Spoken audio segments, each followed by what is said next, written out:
Hey y'all, Spencer here again. Today the video I made is on a job where we were planting some trees. This is going to be kind of to show y'all what it looks like when we plant trees with my Dingo and auger setup. I've done a lot of shorts and time lapses on this, but I've never really sat down and taken the time to explain it and explain what it looks like. So this video is going to walk you through us planting a few of these trees, and I'll kind of break it down for you if I can, and point out a few tips and tricks along the way, some things to look out for, and some things that we've run into every now and then when doing this type of work. So stay tuned, check it out, and I'll walk you through it.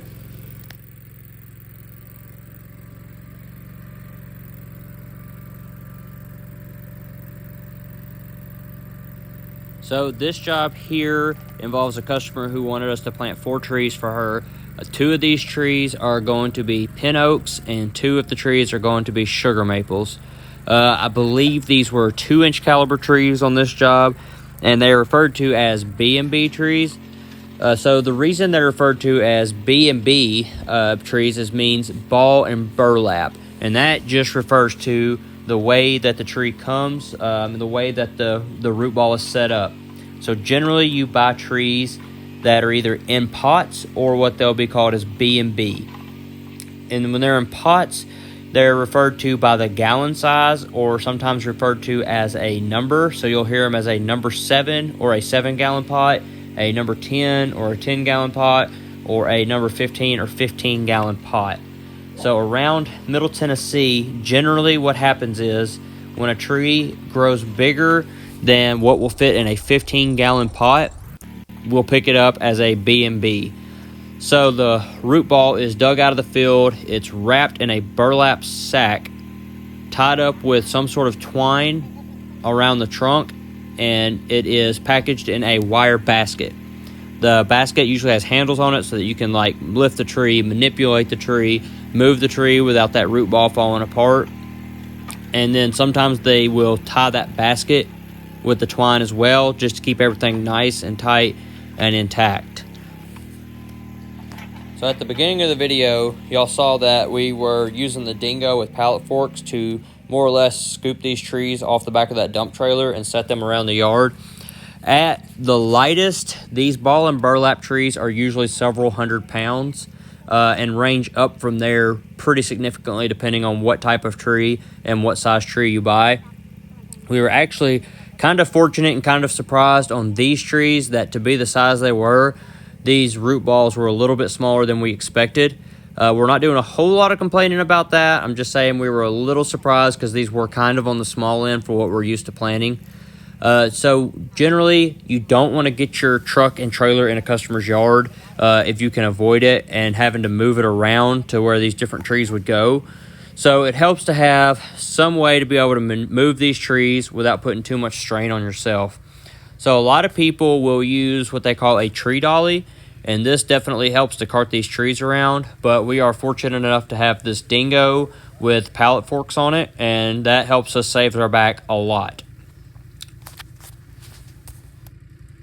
These Dingos, especially the older ones like mine, I believe mine's a 2004 model, they do have their limitations on how much they'll lift. But with that being said, I have been able to move a 3-inch caliber green giant tree by myself, where the root ball was 33 inches across, and that one was 25 inches tall. So one thing to remember, if you have a Dingo or a mini skid and you're looking at what you can lift or how much you can lift, you have to factor in the weight of your attachment. So if my pallet forks weigh 300 pounds, that directly deducts 300 pounds off whatever the rated lift capacity of the machine is. That 3-inch caliber tree was the largest one I had lifted by myself with that Dingo, and based on the way the machine was handling it, I estimate that that tree was probably somewhere in the 700-pound range.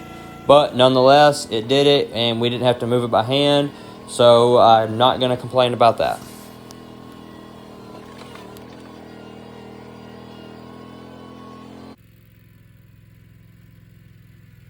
So y'all probably saw that I threw some text up on the screen that said this was my 30-inch auger bit. This is the biggest bit that I personally run on my Dingo, You can run up to a 36-inch bit is what I've been told, but with my Dingo being gas powered, this is really all the bit that it wants to have to handle. And this bit does really well with my Dingo. It does not have any trouble turning it. I do have the Toro brand low speed, high torque auger head, and I think that helps a lot. The other problem you might run into with a 36-inch bit other than power is you get really close on clearance between the flighting of the bit and your tracks. So I think people say it'll work, but I didn't spend the money to try it because I bought this 30-inch bit and it has planted every tree that we've ever needed. Some of these trees, like I said, the ball and burlap can get up into the 30-35-inch range on the diameter, but that's not been a problem with this bit because I've actually been able to waller holes to 40 inches without much issue with this bit when I've needed to. And you might notice if you have been around the mini skid world very long that this bit does look a little tall for a mini skid. That's because this is actually a Bobcat brand bit. It's a round shank, so it fit my auger head, and I found it used for what I consider a really good price.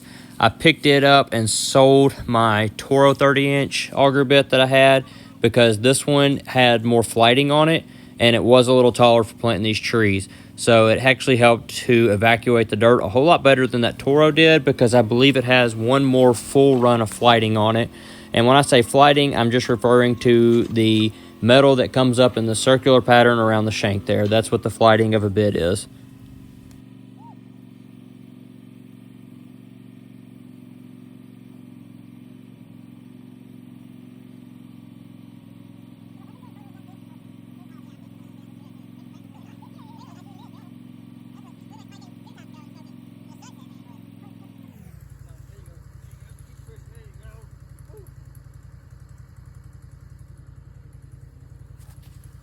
So another thing you'll notice we do a lot in this video and every time we plant trees is we measure that hole.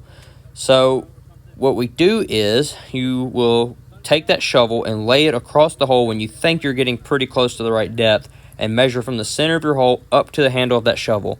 You then compare that against what you've measured your root ball to be. That generally gives you a pretty accurate gauge of how deep your hole is and if your tree is going to sit correctly in the hole.